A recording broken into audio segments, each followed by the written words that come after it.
Welcome to The Last Word, brought to you by Montgomery Bank. I'm David Jenkins. He's Chris Pobst. And Chris, Jameis Winston suspended again, this classy guy. Do you think they're going to suspend him with or without pay? I'd say probably without, because, I mean, he's still got to, try to – he's got to have something to take away in the future. Yeah, that's pretty he's a classy guy. But speaking of some class, we had some classy plays the other night at some Friday Night Football, and poor Sykeston. They come back, they take the lead, think they're going in for a win in the final minute, and hook and ladder. The old okey doke, I'd like to call it there. Little play drawn up on the sideline. Yeah, that's a bold call, to say the least, in that situation, I think, and to kind of put that play in that situation, that takes some cojones, I will say that. But hey, it worked, and when it works, it looks beautiful. It looks great. It was perfect. Yeah. It happened right in front of me, and I was supposed to be taking pictures of the play. You were watching the play, weren't you? I was watching the play. Photographers don't watch the play. It's a bad form on my part. But I got the back of his jersey as he ran past. But there was nobody even close for Sykes. It was just one of those plays where they fell back into a zone, and they just hit him perfectly in the toss, and he was in full speed. And something tells me that Sykes may have worked on defending the hook and ladder this week, just in case. Maybe. Just in case that ever happens again. If they're caught in that situation with Farmington this week, they may need to know what to do. But as far as that game goes, Jinx, I think a lot of us, we weren't really surprised that it was close. I think a lot of us were obviously a little bit surprised the way it ended, but I don't think it was a big deal that Dexter actually pulled out this win. And the way the game went, they pretty much contained Sykes, and it seemed like. Right. Dexter owned the first half. First half, Dexter just ran the ball. The first series they ran Carson Dean up the middle. I think he had more carries on the first series than he had the entire season. And then Sykes adjusted, as Sykes always does. And then Pollock was able to get to the corners, and he ran, and then they were able to score. And so Dexter dominated the first half. Sykes made some adjustments at halftime, and I thought Sykes completely dominated the second half. I don't remember Dexter getting a first down in the second half. I'm sure they got one or two, but they didn't get many. I thought Sykes probably deserved to win the game for the way they played in the second half. But one play decided the game. I mean, it was one play that decided it, because other than that, they were pretty much even. Now, I know the big question mark was the onside kick when Sykes got the lead layer late, and they went for the onside kick. We're not even sure if it was supposed to be called an onside kick. It didn't. By the reaction of the coaches, it seemed like it wasn't supposed to be. It seemed to catch some of the coaches by surprise that it was an onside kick. I think it was supposed to be more of a squib. I don't know. I don't know what was called there, but it doesn't matter. Because he would have scored from 99, same as he scored from 40, whatever it was, 39, whatever it was. He would have scored because there was nobody close and there was nobody fast enough to catch him. I know that the reason I'm bringing it up, because there's a lot of people questioning that call, and like we talked about that night, there would, like you just said, there wasn't anybody catching him. That play would have scored from 147 yards away. But and in that situation, I was in the same situation in my game with New Madrid and Kennett.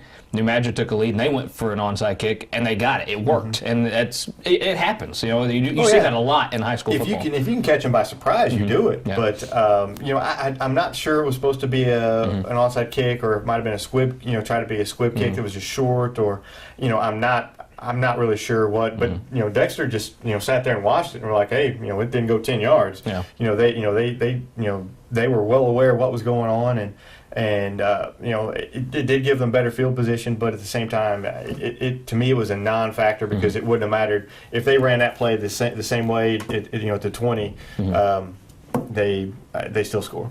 Yeah, and that's just like I said, I just heard a lot of questions. We wanted to clear that up a little bit. It was a big win for Dexter, though. I mean, Sykes wins that game. It's not as big. Sykes, they're supposed to win that game. Dexter, that's a big win for them. I know there's some reports that it was their first win since 1986 at Sykes, and that was not even close to true.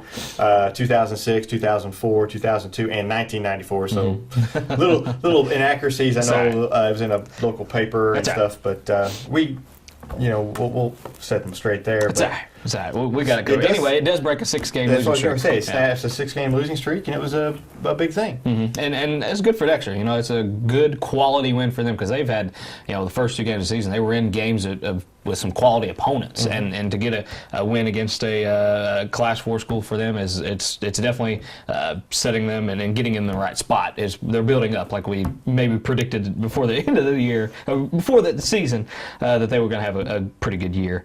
As far as Sykeston goes now, they go to Farmington, and do they rebound from this kind of loss? I don't know. Farmington, Farmington's better than they were last year. I don't think Sykeston's as good as they were last year, and Sykeston barely beat them at Sykeston last year.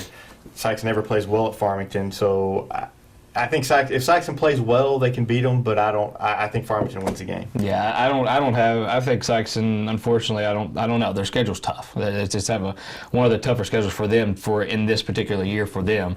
I think going up to Farmington, like you said, they never play very well up there. I've got Farmington winning this game, but we'll talk a little bit more about that anyway. The bigger question is, can Dexter not have a letdown against Carruthersville? Exactly, yeah. And, I think there's going to be a letdown. I think anytime you have a big win like that, there is a letdown. I don't see it. I don't see it happening. I don't. Just Carruthersville. This isn't your dad's Carruthersville team, so to speak. No, it's not.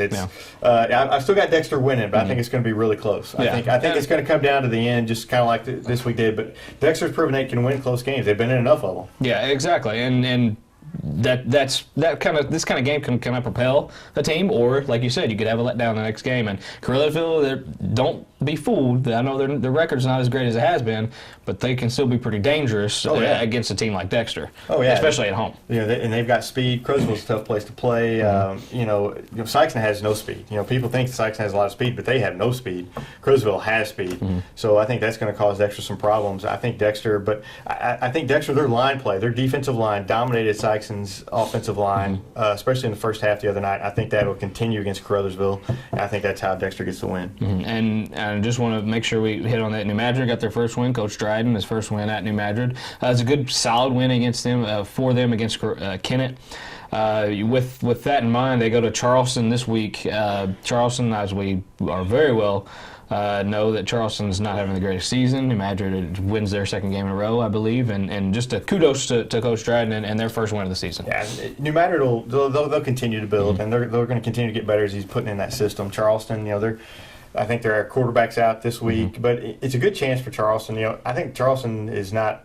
They're going to take their lumps, but I think they're more building toward the future, working on getting. They're going to start, I think, a freshman at quarterback this week, and I think they're just kind of building on. Trying to get keep the attitudes positive and everything as they go into the future and work on some of these, getting some of these players ready to play the next year. And that's the only what you can do right now. Yeah, I mean, it is what it is, and they know what's going on over Charleston. It's just one of those years, but I think no matter gets that win, but I think Charleston will continually start to look a little bit better each week. Another game that more of a statewide game, I think, this week is Cape Central at Ladue. Ladue is kind of on the cusp of that top 10 in Class 4,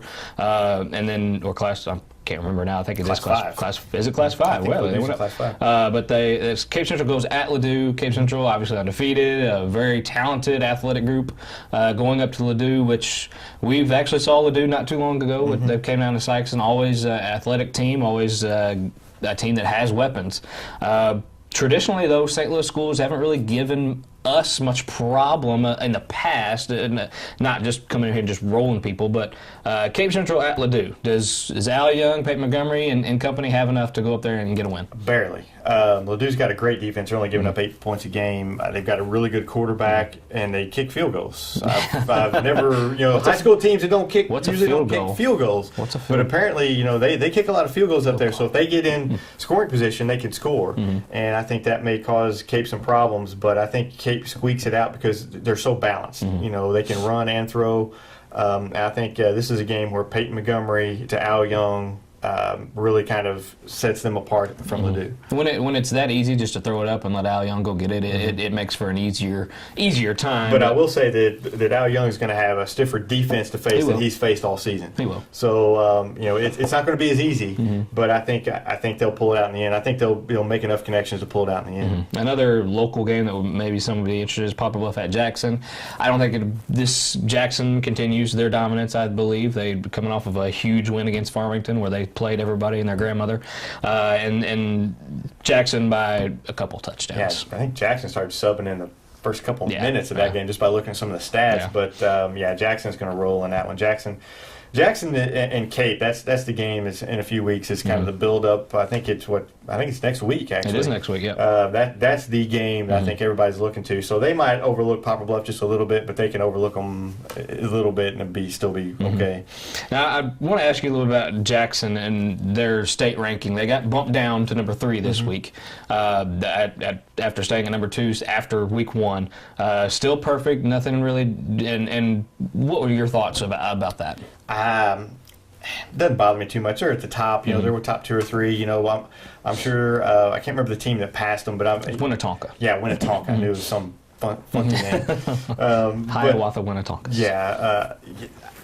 They've had some big wins too. When you're 2 or you're 3, you're at the top. I mean that's just where you want to be. That means you're getting your recognition, and you know they could be up at 2 next week with a big win over Poplar Bluff. So it's a fluid situation, but you know.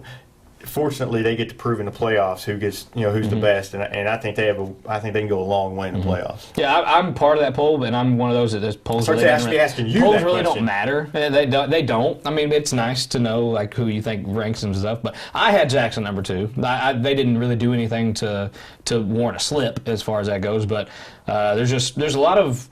I figured if they would slip, it would have been the week before when they barely won up in St. Louis. Exactly. Yeah. There's just a lot of people that's not a really big believer in SEMO football. And there's a lot of people that's not a big believer in it, especially around the middle part of the state. There's no reason for them really to I can't really think of an argument for that, honestly. I mean, we have some good teams every now and then, but traditionally we're just not up there in the class of the Kansas Cities and the southwest part of the state. But I don't think I don't think they're real tough. That class is real tough this year either. As far as there's not the dominant team. You don't have a Webb City. No, not in that class. So Webb City is the class of all classes. Yeah. I think they could win every single class, but that's my opinion. So, Jinx, let's run down our games and our picks. And if you guys don't know already, we do have our weekly pick'em for all the media and stuff. And this is the games that's going to be on that weekly pick'em. Unfortunately for me, I hate the weekly pick'em now. Yeah, I did not have a good week last week. I don't think nobody really had a good week. There's a lot of upsets. But you were under 500. I was, and I wasn't the only one. No. I will say that. Just I wasn't the only one. That's the only positive. Only positive. Anyway, Dexter-Crowsville, we kind of talked about that. Dexter for both of us here. Chaffee goes to their rival Scott City this week. Chaffee not having too great of a season. Scott City rolls. Scott City at home over their big rival Chaffee. New Madrid at Charleston, we already kind of discussed that one a little bit. New Madrid gets their second win. East Prairie at Malden. Now, that's a game that maybe kind of piques a little interest. I don't think it's going to be that close. Malden huge. Malden won't play another close game until playoffs. Will run undefeated until exactly. Portersville at Hayti. That's one we didn't really dive into, but this is what could be the game of the week. I think this is the game of the week. I think Portersville's. Both teams beat themselves.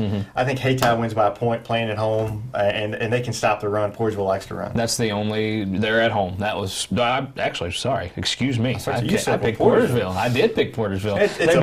They beat them last year. I believe it was 18-12 last year. It is going to be close. Hayti is kind of they're very quietly a 2-2 team. Had some pretty. They beat themselves. They beat themselves last week with some fumbles, and they could easily be 3-1. So. Yeah, and they played Thayer close, which is getting state recognition as far as that goes. But Poplar Bluff at Jackson, we both have Jackson in that one. Kelly at Fulton County. Kelly, I was a little disappointed in their game this week against Confluence. I thought they'd go up there and play better than they did, but it was a letdown game. Yeah. I think they'll be fired up this week. They're going to Fulton County. Fulton County's not won 2 games in a season since 2006. They've already won 1. And it was against a team who hadn't won a game, but they're just getting pounded in all their other games. I'm taking Kelly. They win number two this week. I'm taking Fulton County in this one at home. Greene County Tech at Kennett. Kelly, he's not a I did not know. I hope you win, but I'm just going by. You can't go up and disappoint me like that, man.